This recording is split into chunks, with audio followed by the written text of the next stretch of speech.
Next సరే, మీ అందరికీ తెలిసినట్టుగా భారతదేశంలో గంగా నది, గోదావరి తర్వాత కృష్ణా నది is the third longest river. ఈ నది మహారాష్ట్రలో మహాబలేశ్వర్ అనే ప్రాంతంలో మరి అక్కడి నుంచి స్టార్ట్ అయ్యి 1400 కిలోమీటర్లు it passes through Maharashtra, Karnataka, Telangana and Andhra Pradesh before it joins Bay of Bengal. River has 13 major tributaries and principal tributaries including Ghataprabha River, Malaprabha River, Bhima River, Tungabhadra River and Musi River. ఈ నది తెలంగాణ రాష్ట్రంలో నారాయణపేట్ జిల్లాలో తంగడి విలేజ్ దగ్గర ఈ నది తెలంగాణ రాష్ట్రంలో ఎంటర్ అవుతున్న విషయం కూడా నేను మనవి చేస్తున్నాను. Next Google map. ఈ నదీ ప్రవాహం ఒకసారి మనం పరిశీలన చేద్దాం. ఏ విధంగా ఈ నదీ ప్రవాహంలో ప్రత్యేకంగా శ్రీశైలం రిజర్వాయర్ పై గత 10 ఏళ్లుగా గత పాలకుల నిర్లక్ష్యం, అశ్రద్ధ, అసమర్థత వల్ల ఏ విధంగా తెలంగాణ రాష్ట్రానికి కృష్ణా నదీ జలాల్లో మనకు అన్యాయం జరిగిన విషయం నేను ఈ గూగుల్ ఎర్త్ మ్యాప్ ద్వారా తెలియజేస్తున్నాను.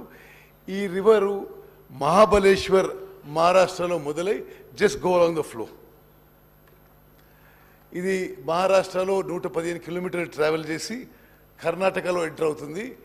కర్ణాటక నుంచి ఇక్కడ ఒక హిపార్జీ బ్యారేజ్ అని, ఆ తర్వాత మూవ్ ఫర్దర్ ఆల్మట్టి డ్యామ్ దగ్గర వాళ్ళు స్టోరేజ్ చేసుకుంటున్నారు.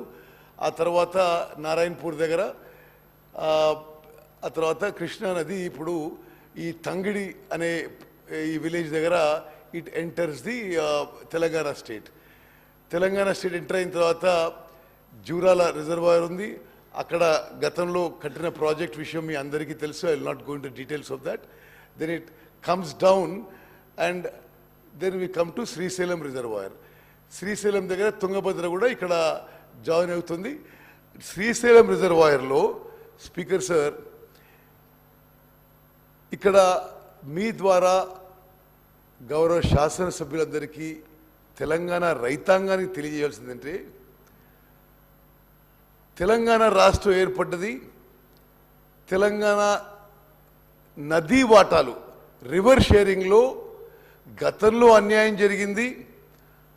అందుకోసమే ఆనాటి యూపీఏ ప్రభుత్వం తెలంగాణ రాష్ట్రం విషయం పార్లమెంట్లో ఆమోదించి తెలంగాణ రాష్ట్రం ఏర్పాటు చేసింది. తెలంగాణ రాష్ట్రం వచ్చిన తర్వాత నదీ జలాల విషయంలో తెలంగాణకి న్యాయం జరుగుతుందని చెప్పి అందరూ ఆశించారు. తెలంగాణ రాష్ట్రం ఏర్పడిన తర్వాత ఆనాటి టీఆర్ఎస్, ఈనాటి బీఆర్ఎస్ ప్రభుత్వం అధికారంలోకి వచ్చింది. ఈ 10 ఏళ్లలో గతానికంటే ఎక్కువ తెలంగాణ రాష్ట్రానికి కృష్ణా నదీ జలాల్లో అన్యాయం జరిగిన విషయం నేను ఫ్యాక్ట్స్ అండ్ ఫిగర్స్ మ్యాప్ ద్వారా మీ అందరికీ కూడా శాసనసభకి, తెలంగాణ ప్రజానీకానికి తెలియదలుచుకున్నారు. ఇప్పుడు మనం పోతిరెడ్డిపాడు హెడ్ రెగ్యులేటర్ని చూద్దాం. పోతిరెడ్డిపాడు హెడ్ రెగ్యులేటర్ మొదట సామర్థ్యం 11,150 క్యూసెక్ల సామర్థ్యంతో అది ఫస్ట్ టైం ఆ హెడ్ రెగ్యులేటర్ క్రియేట్ చేయబడింది. అది 1983లో ఎన్టీ రామారావు గారు ముఖ్యమంత్రి ఉన్నప్పుడు.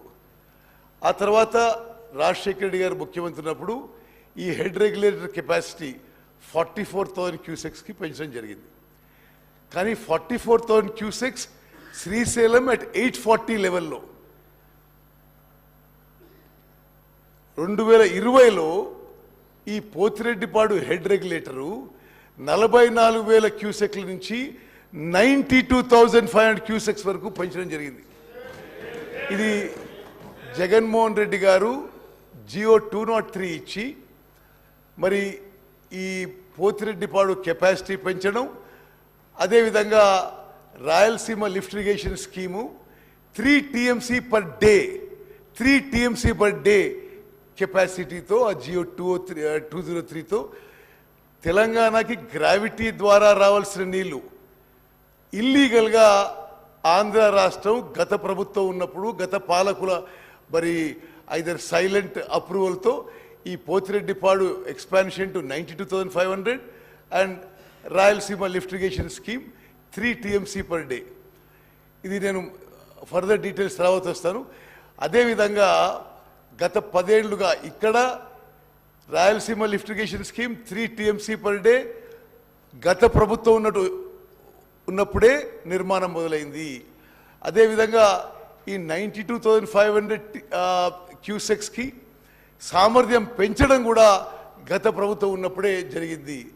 అదేవిధంగా మూచిపరి దగ్గర అక్కడ గత ప్రభుత్వం ఉన్నప్పుడు మూచిపరి దగ్గర 6,500కి కెపాసిటీ పెంచారు.